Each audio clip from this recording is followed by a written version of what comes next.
আসসালামু আলাইকুম। আমাদের এই পার্টে আমরা পারফেক্ট টেন্স আর পারফেক্ট কন্টিনিউয়াস টেন্স সম্পর্কে আলোচনা করব। এটাও present perfect tense, past perfect tense, future perfect tense. Present perfect tense কোনটা? কোনো কাজ এইমাত্র শেষ হয়েছে কিন্তু তার ফল এখনও বর্তমান আছে। আমি আবার বলছি, কোনো কাজ এইমাত্র শেষ হয়েছে কিন্তু তার ফল এখনও বর্তমান আছে। এটা যদি বোঝায় তাহলে সেটা হবে প্রেজেন্ট পারফেক্ট টেন্স। তাই এটা আমরা কিভাবে বুঝবো? বাংলা ক্রিয়ার শেষে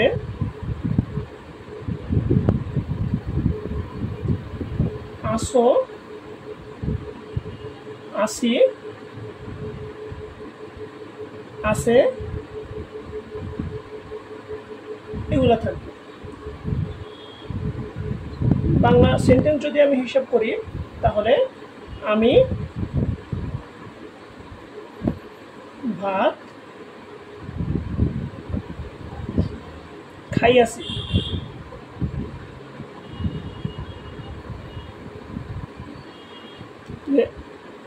আসি আছে। তাই এটা প্রেজেন্ট পারফেক্ট টেন্স। আবার আমি স্কুলে গিয়াছি, গিয়াছি এটা প্রেজেন্ট পারফেক্ট টেন্স। এখন প্রেজেন্ট পারফেক্ট টেন্সের তাহলে সেন্টেন্সের স্ট্রাকচার কি হবে? সাবজেক্ট প্লাস হ্যাভ অথবা হ্যাজ প্লাস ভার্বের past participle plus object. Sentence structure হবে সাবজেক্ট হ্যাভ অথবা হ্যাজের একটি হবে, ভার্বের পাস্ট পার্টিসিপেল হবে প্লাস অবজেক্ট হবে। তাহলে এই যে সেন্টেন্সটা, বাংলা যে বাক্যটা, এটাকে আমরা যদি ইংলিশে কনভার্ট করি তাহলে হবে আই সাবজেক্ট আই হ্যাভ ইটের পাস্ট পার্টিসিপল ইটেন রাইস। তাহলে এখন দেখেন যে এখানে আই সাবজেক্ট, হ্যাভ অথবা হ্যাজ থেকে আসছে হ্যাভ, ভার্বের past participle eaten rice, rice object. এটা প্রেজেন্ট পারফেক্ট টেন্স। এখন পাস্ট পারফেক্ট টেন্স আমরা কিভাবে বুঝবো? পাস্ট পারফেক্ট টেন্স অতীতকালে দুইটি কাজের মধ্যে যেটি অপেক্ষাকৃত আগে সম্পন্ন হয়েছিল সেটি পাস্ট পারফেক্ট টেন্স। আবার বলছি, অতীতকালে দুইটি কাজ যদি হয় তাহলে যেটি অপেক্ষাকৃত আগে সম্পন্ন হয়েছিল সেটি পাস্ট পারফেক্ট টেন্স, আর বাকি যেটি পরে হয়েছে সেটি হবে পাস্ট ইনডিফিনিট টেন্স। আমরা বাংলায় কিভাবে বুঝবো? বাংলা ক্রিয়ার শেষে ছিল, ছিলাম,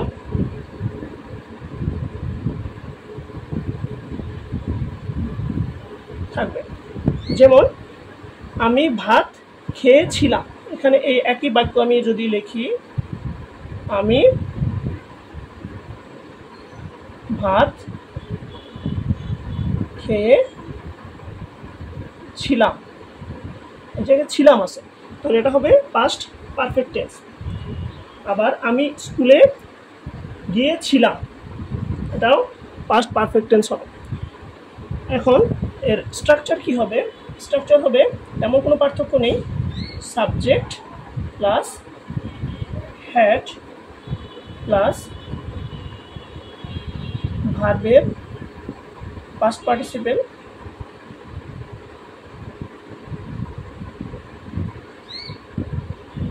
প্লাস অবজেক্ট। মেইন পার্থক্যটা আমার কোথায় সাবজেক্ট সাবজেক্টই আছে এটার সাথে, আর হ্যাভ অথবা হ্যাজ আছে প্রেজেন্ট পারফেক্টে, পাস্ট পারফেক্টে আমার হবে হ্যাড, আর ভার্বের পাস্ট পার্টিসিপেল দুইটাই একই আছে প্লাস অবজেক্ট। কারণ মেইন পার্থক্য এখানে অক্সিলারি ভার্বটা, যেটা এখানে ছিল হ্যাভ অথবা হ্যাজ, আর পাস্ট পারফেক্টে এসে এটা হবে হ্যাড। তাহলে আমি এই সেম সেন্টেন্স যদি আমি হচ্ছে এখানে হচ্ছে পাস্ট পারফেক্ট হিসেবে লিখি তাহলে হবে আই হ্যাড ইটেন রাইস।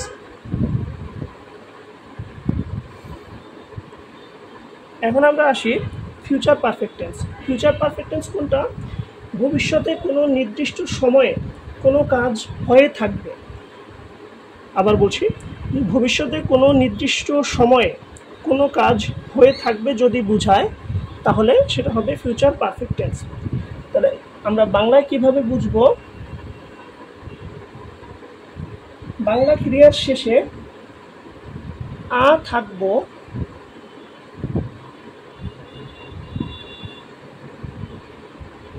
আ থাকিবা থাকবে। যেমন আমি ভাত খেয়ে থাকবো, আমি স্কুলে গিয়ে থাকবো। যদি এই সেম বাক্যটা আমি লিখি, আমি ভাত খেয়ে থাকবো, যে এ থাকবো, এই যেখানে আছে এ থাকবো, এ থাকবো, এই যে আ থাকবো, এ থাকবো, এগুলো যদি থাকে তাহলে সেটা হচ্ছে ফিউচার পারফেক্ট টেন্স। তাহলে এর স্ট্রাকচার কি হবে? Subject plus shall have or will have plus ভার্বের পাস্ট পার্টিসিপেল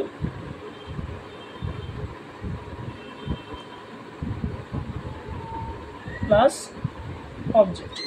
তাহলে এখানে পার্থক্য কি? এখানে আমি প্রথমে যে হচ্ছে ফিউচার ইনডিফিনিট যখন হয়েছে তখনই শ্যাল অথবা উইল আসছে ফিউচারের ক্ষেত্রে। তাহলে এখানে পারফেক্ট টেন্সের ক্ষেত্রেও আর এই প্রেজেন্ট পারফেক্ট যেটা, এটার মধ্যে পার্থক্য শুধু শ্যাল অথবা উইল। যেমন পারফেক্টে প্রেজেন্ট পারফেক্টে আছে হ্যাভ অথবা হ্যাজ, এখানে শ্যাল হ্যাভ উইল হ্যাভ দুটার একটা হবে। তাহলে আমরা হচ্ছে সেম সেন্টেন্সে যদি হচ্ছে এখানে ফিউচার পারফেক্ট টেন্স হিসেবে লিখি তাহলে হবে আই শ্যাল হ্যাভ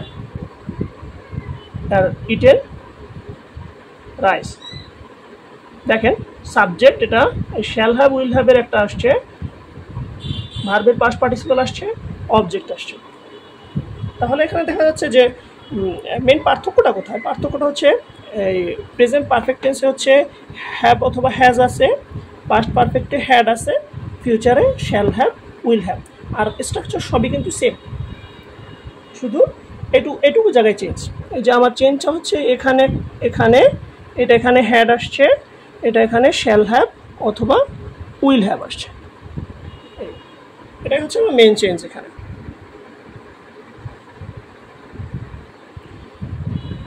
এখন আমরা দেখি perfect continuous tense. Perfect continuous tense তো same, present perfect continuous, past perfect continuous, future perfect continuous. তাহলে প্রেজেন্ট পারফেক্ট কন্টিনিউয়াস কি? কোনো কাজ পূর্বে শুরু হয়ে বর্তমানে চলতেছে, কোনো কাজ পূর্বে শুরু হয়েছে কিন্তু বর্তমানেও চলতেছে, এটা যদি হয় তাহলে সেটা হবে প্রেজেন্ট পারফেক্ট কন্টিনিউয়াস টেন্স। তাহলে এটা হচ্ছে বাংলাতে আমরা কিভাবে বুঝবো?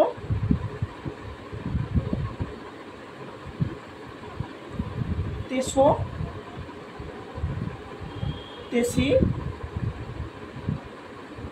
তেসেন থাকবে।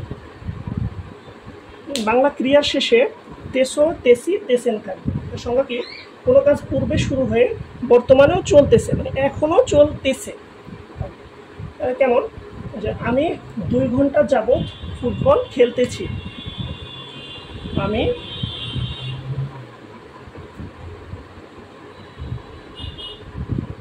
2 ঘন্টা ধরে ফুটবল খেলতেছি। এখানে দেখেন আমি 2 ঘন্টা ধরে ফুটবলটা খেলতেছি, এটা হচ্ছে প্রেজেন্ট পারফেক্ট কন্টিনিউয়াস টেন্স। তাহলে ইংলিশ সেন্টেন্সের স্ট্রাকচার কি হবে? সাবজেক্ট প্লাস একই, পারফেক্টের সাথে একই, হ্যাভ অথবা হ্যাড ছিল, এখানে শুধু বিন অ্যাড হবে, হ্যাভ বিন অথবা হ্যাজ বিন প্লাস ভার্বের প্রেজেন্ট ফর্মের সাথে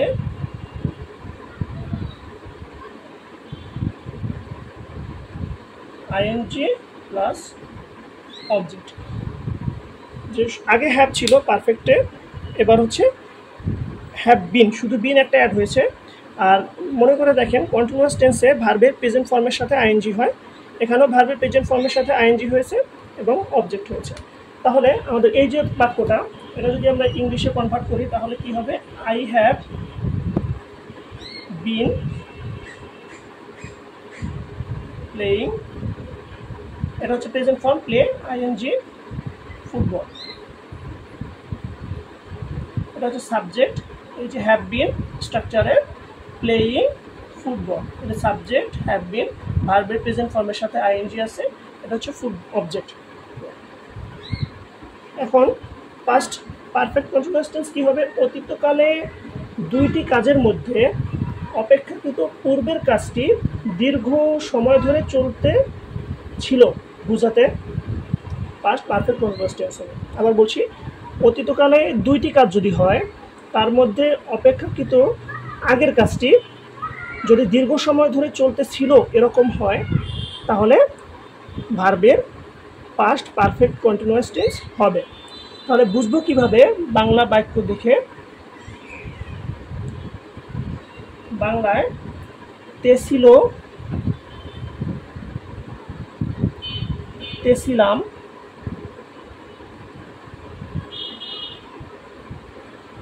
তেছিলে, এরকম থাকবে। যেমন আমি ফুটবল খেলতেছিলাম, আমি ভাত খাইতেছিলাম, এই ধরনের হবে। আমি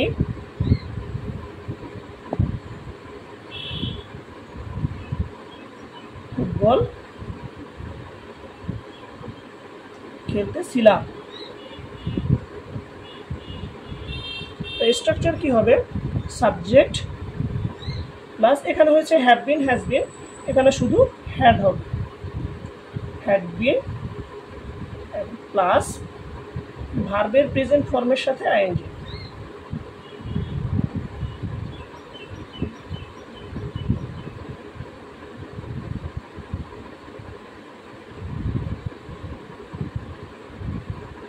পার্থক্যটা কোথায়, প্রেজেন্ট পারফেক্ট টেন্সে ছিল, প্রেজেন্ট পারফেক্ট কন্টিনিউয়াস টেন্সে ছিল হ্যাভ বিন অথবা হ্যাজ বিন, এখানে পার্থক্যটা শুধু এখানে আসছে হ্যাড বিন ভার্বের প্রেজেন্ট ফর্মের সাথে ING plus object.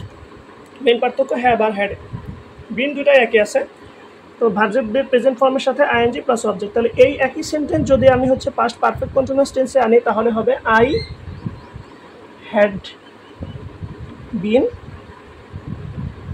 Playing football.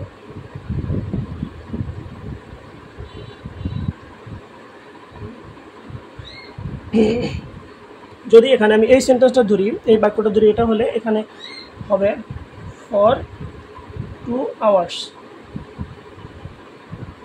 এখানেও হবে ফর 2 hours। সেটা না দিলেও হয়, এটা যদি ডিরেক্ট ট্রান্সলেশন করতে চাই তখন আমরা এটা দিতে হবে, কিন্তু এই পর্যন্তই আমার সেন্টেন্স হচ্ছে কমপ্লিট হয়ে যাচ্ছে। তাহলে মেন পার্থক্য কোথায়, হ্যাড বিন আর এখানে হ্যাভ বিন অথবা হ্যাজ বিন। এখন আমরা আসি ফিউচার পারফেক্ট কন্টিনিউয়াস টেন্স।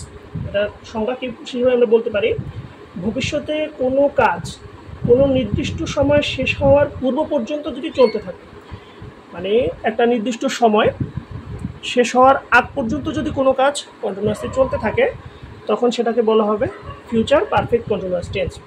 তা বাংলায় আমরা কিভাবে বুঝবো, বাংলা ক্রিয়ার শেষে তে থাকিব, তে থাকিবা, এরকম থাকবে। যেমন আমি কাজটি করতে থাকিব, আমি ফুটবল খেলতে থাকিব, এরকম যদি হয়, মানে কিছুক্ষণ ধরে, যে বিকাল পর্যন্ত আমি ফুটবল খেলতে থাকবো, এরকম যদি হয় তাহলে সেটা হবে ফিউচার পারফেক্ট কন্টিনিউয়াস টেন্স। তাই ইংলিশ এর হচ্ছে স্ট্রাকচার কি হবে, সাবজেক্ট প্লাস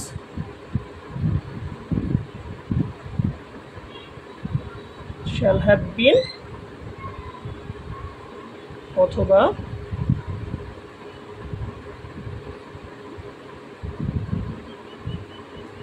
প্লাস ভার্বের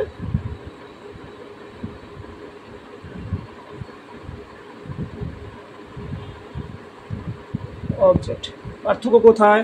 সবসময় মনে রাখতে হবে ফিউচার টেন্সে শ্যাল অথবা উইল আসবে। তো এখানে এই যে প্রেজেন্ট আর ফিউচারের সাথে পার্থক্য শুধু একটাই, যে প্রেজেন্টের যেটা হয় ফিউচারে নর্মালি ওটাই হয়, শুধু শ্যাল অথবা উইল আসে। তাহলে এখানে subject shall have been, will have been plus ভার্বের প্রেজেন্ট ফর্মের সাথে আইএনজি প্লাস অবজেক্ট। তাহলে আমি ফুটবল খেলতে থাকবো, এটা হবে ফিউচারে। তো এটা যদি এখানে আসে তাহলে এটা কি হবে, I shall have been playing football.